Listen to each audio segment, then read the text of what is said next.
students will be expected to know equivalent, so with like rational expressions, students should know that square root of 8 is the same as 2 square root of 2, in the same way that they should know that 2 square root of 2 is the same as square root of 8. If it was a fill in the blank, they could use either. If it were a multiple select, they may be required to pick both of those and recognize that those are both equivalent. Will private schools in Illinois be able to administer the Parcc assessments in the same capacity as the public schools in Illinois? I don't know. I'm sorry, I have no... Well, yeah, it's for purchase. Yeah.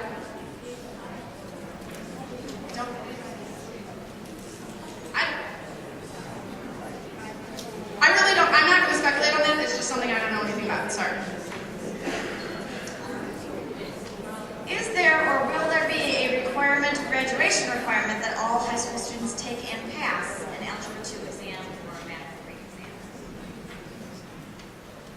There is no requirement that a student will have to pass. They're still debating whether or not there will be a taking. That is in discussion, which brings up the very heated question that's been asked multiple times. How do we define end of course? The assessments have been defined as end of course assessments. What that specifically means in Illinois has not been decided. A committee is currently working on this and making the choice of, does that mean a 7th grader that takes Algebra 1 would take the Algebra 1 assessment and then be completely done with assessments after freshman year? Or does that mean that a senior that's only in geometry would take the geometry assessment? We don't know how far that stretches. We know that they have been defined as end of course. Illinois says they will use them as end of course.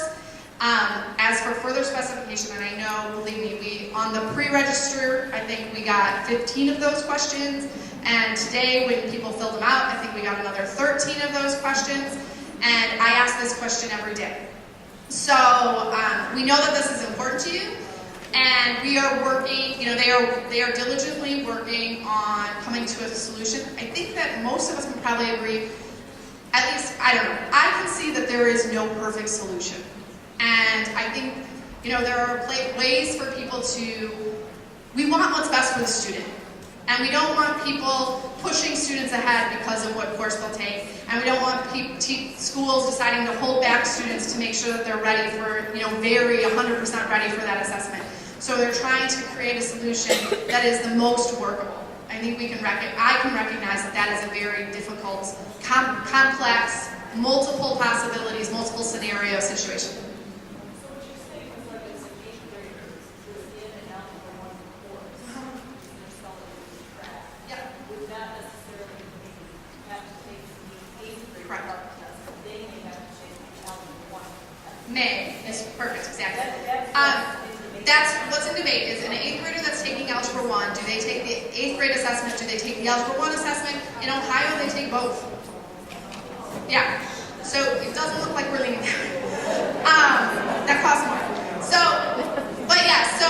there are states that are choosing, they have every sophomore in Ohio, every sophomore is taking the geometry assessment, and every geometry student is taking the geometry assessment.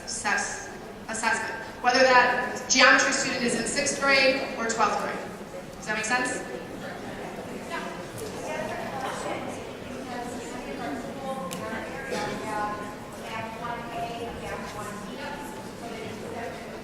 Yeah.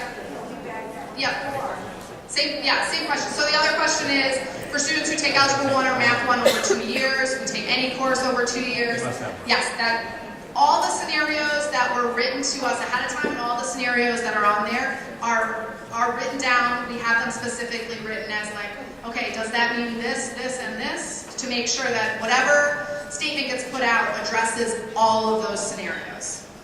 Yeah, for students, or students who fail a course. If a student fails a course and then retakes it, if a student takes 2 courses at the same time, all of those considerations are being talked about, being discussed. Who is involved in this committee? Right now I have been given Rachel Giacchino is in charge of that committee at this time.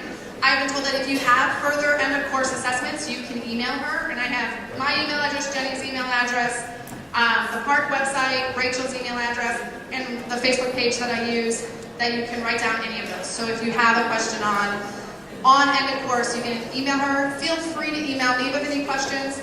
I'll pretty much just send it to her, but that's fine, then I'll know where we are.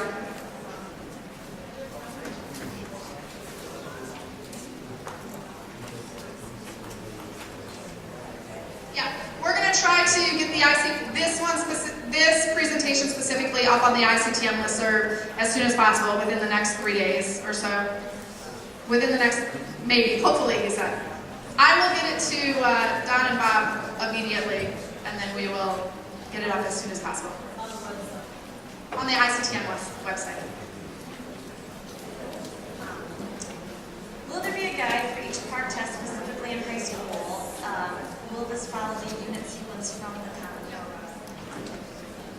Okay, that was a really good question. You guys catch that? So it's... I've never heard her talk about it. Never.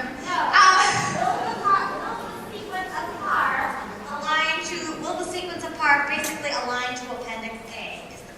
No.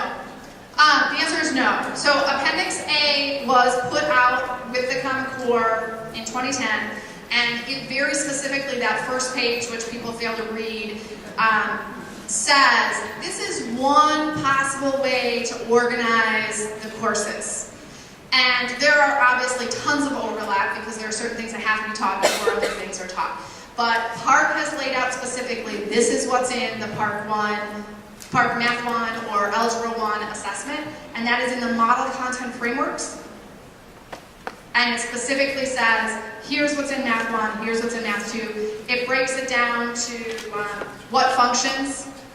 So not only what standards, but some of the standards are split up, what functions.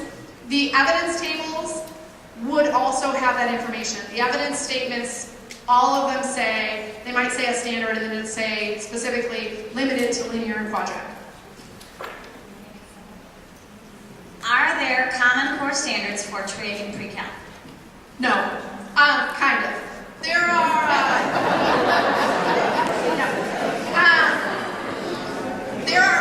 Parcc will not address any of those. There are plus standards in the Common Core state standards. When you read them, there are plus standards.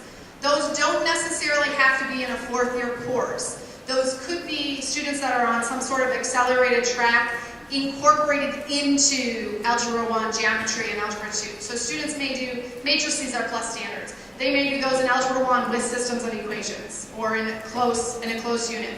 But those are ones that have been addressed. The plus standards will not be assessed by Parcc. They are considered STEM standards for students who are planning on carrying out mathematics to a higher level or going into the STEM field.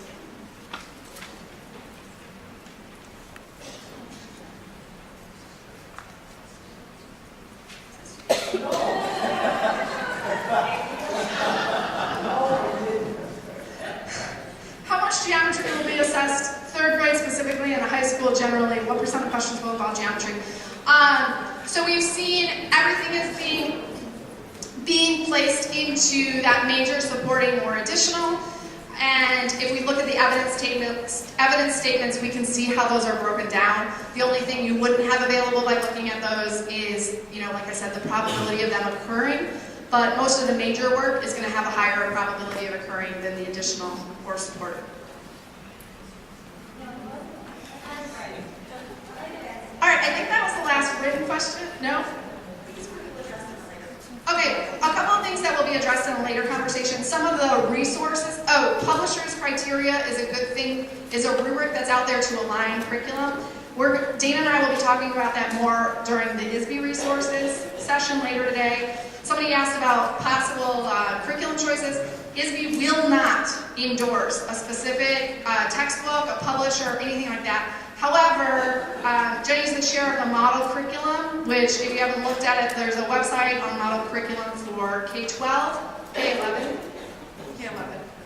K to Math 3, through the integrated, and she is going to have a session on that this afternoon at 3:20. So if you have more questions about that, you can see that.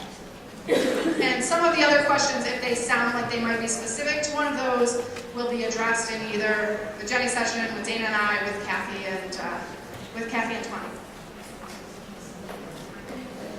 Sorry. Thank you.